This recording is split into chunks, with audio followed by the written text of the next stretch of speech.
Everyone, welcome to another video. তো চলো আজকে শেয়ার করি আমার ডিপার্টমেন্ট থেকে লাইব্রেরিটা কতটা দূর এবং রাস্তাটা কীরকম। ডিপার্টমেন্ট থেকে বেরিয়ে বাইরের ভিউটা সত্যিই খুব সুন্দর। যেহেতু পুরো পরিবেশটাই পাহাড়ি, তো আমার ডিপার্টমেন্ট থেকে লাইব্রেরিটা উপরের দিকে রয়েছে। তো প্রায় 4 থেকে 5 মিনিট হাঁটা পথ এবং তারপর প্রায় 100টার মতো সিঁড়ি উপরে উঠতে হয় আমাদের। অনেকটা দূর হলেও যেতে বেশ ভালোই লাগে, কেননা মাঝে রাস্তা এবং দুই দিকে গাছ এবং পাহাড়। আমার কাছে নাগাল্যান্ড সম্পর্কে সবথেকে বেশি প্রশ্ন যেটা আসে সেটা হলো নাগাল্যান্ডের ভাষা কী। সত্যি বলতে নাগাল্যান্ডের ভাষা আমার পক্ষে এক্সপ্লেন করা একটু ক্রিটিক্যাল, তবুও আমি যতটুকু জানি ততটুকু তোমাদের সামনে তুলে ধরার চেষ্টা করব। নাগাল্যান্ড হলো আসলে একটি ট্রাইবাল স্টেট, যেখানে প্রায় 17টি ট্রাইবাল কমিউনিটির বসবাস, আর প্রত্যেকটি ট্রাইবাল কমিউনিটির আলাদা আলাদা ভাষা।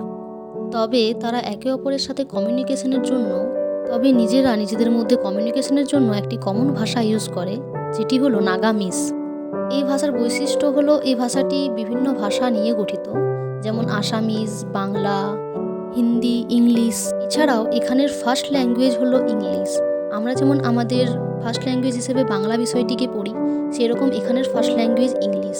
হিন্দি ভাষার চল খুব কম এখানে। আমাকে অনেকে এই প্রশ্নটাও করে যে আমি তাহলে কোন ভাষায় কথা বলি।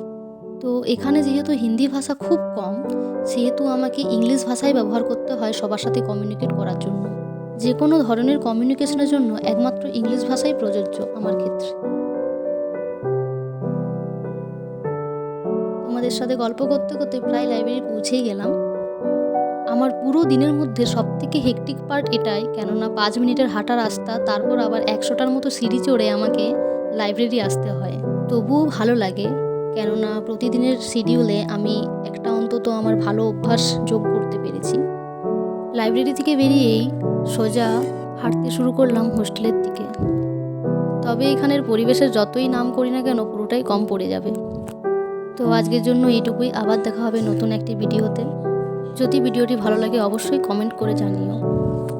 ভিডিওটি শেষ পর্যন্ত দেখার জন্য অসংখ্য ধন্যবাদ। Bye bye.